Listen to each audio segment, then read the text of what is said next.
with that, I'm going to, you already have your paperwork showing that we're going to report on the year-to-date district high school academic status and GPA and the criterion reference testing outcomes.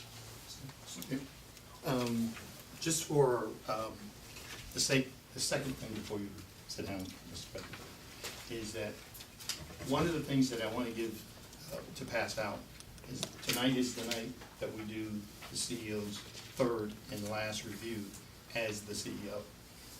The next review, as I said, and we have a preliminary set of data on that.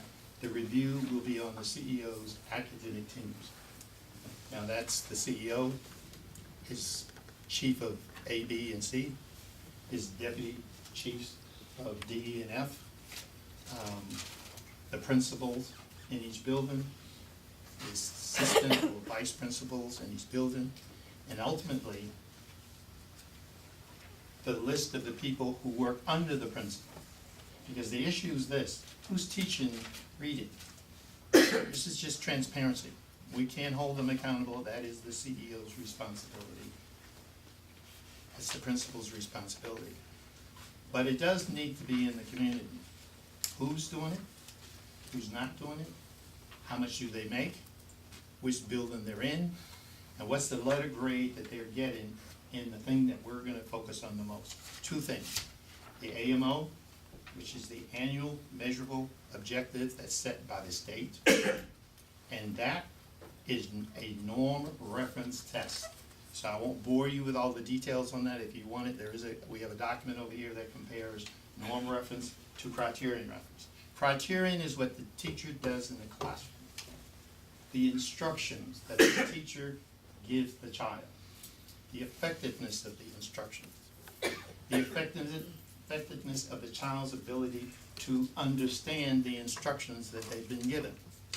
And the impediments of the teacher being able to teach and the student being able to learn. Now that comes out of the building. That comes out of that little one-room schoolhouse called the teacher's classroom. That doesn't come from the state. What we have been meeting with the CEO about in the state is Youngstown City Schools curriculum in alignment with what the state says it should be, and how are you pacing that process, and can you give us that in writing? Because when you take it to the community, we want everybody to have the same thing we have.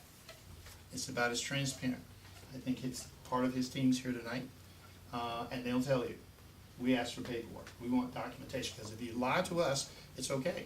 It's irrelevant to me. The issue is going to get in public. It's not going to only get in public, but we do double check in 3 places. 1 locally, 2 at the state, and then at the federal level.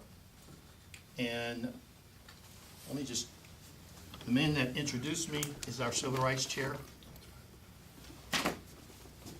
These are the civil rights reports on Youngstown City Schools from the feds. We read that stuff. So we don't say we think, we believe, we have faith. It just doesn't happen. It's irrelevant. We don't make money off of this.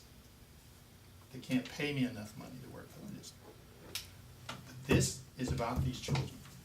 And for 20 years, they have not been put in first place. This today is about putting them in first place, documenting it, putting up YouTube, editing it to make sure we get it out, putting it on Facebook, putting it on Instagram, putting it on Twitter, and an ever running loop, so we can get to the people who know what's supposed to happen. And as the president said, to send every pastor, every president of a sorority and fraternity, every CBO president, a certified letter, return receipt required. How can you help the children in the community do what you can with reading, whether it's buying them a book, whether it's reading to them? Because to be honest with you, what hurts me the most is I look at the data. I know a case that we have been dealing with for a year. The child taking geometry. And we demand an assessment, a test of where was the child before they got to the 10th grade taking geometry, and then finding out that their grade level that they're operating on is 4th grade.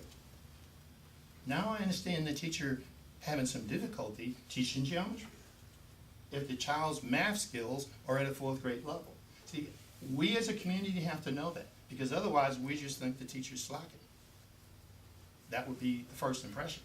But what are you dealing with, and where are you dealing? Most of our children are 2 to 5 years behind. Most of them. Almost 80% are not reading at the state standard, and the state standard is not the one we've set for the next 18 months. That's 80%. The state standard was 77. Look at the state records.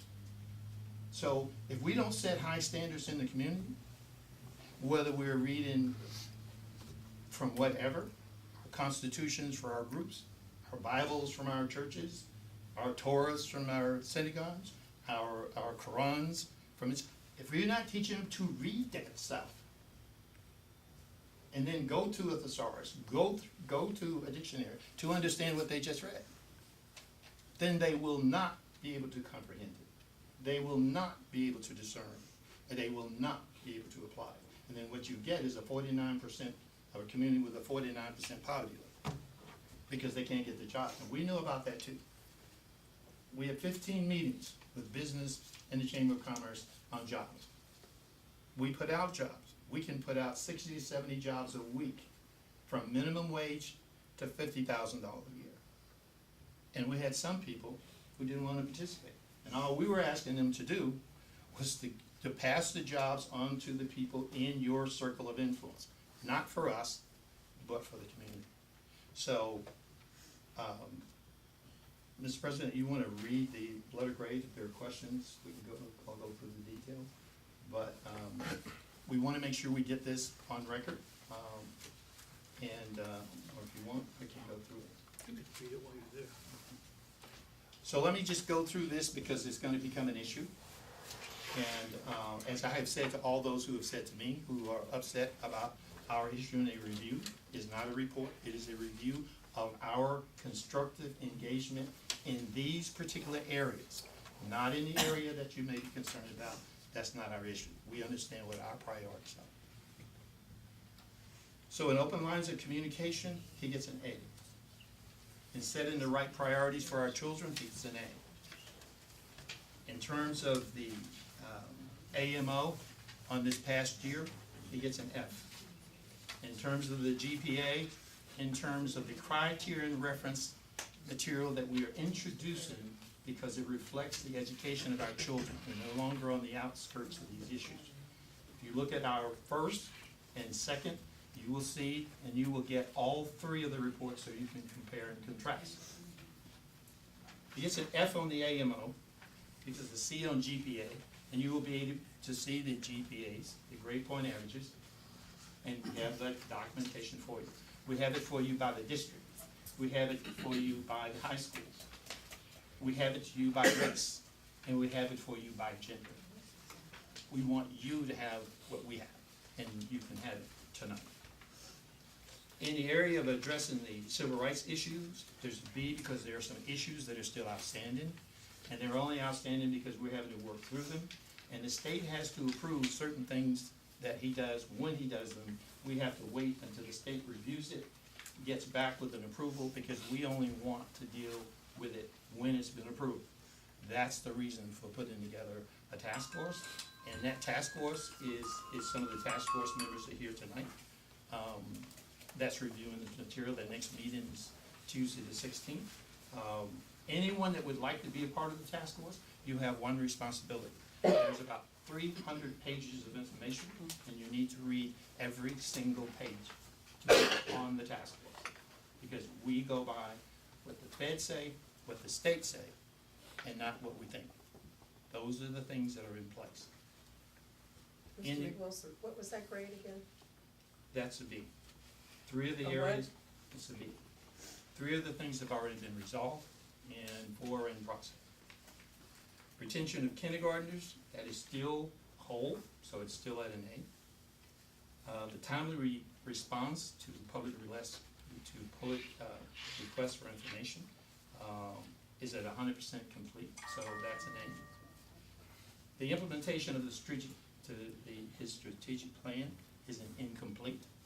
because he just processed it into the year, and we wanna see what is going on with that. We wanna stay focused on grade point averages and the AMO, so we're clear on norm reference as well as criterion reference.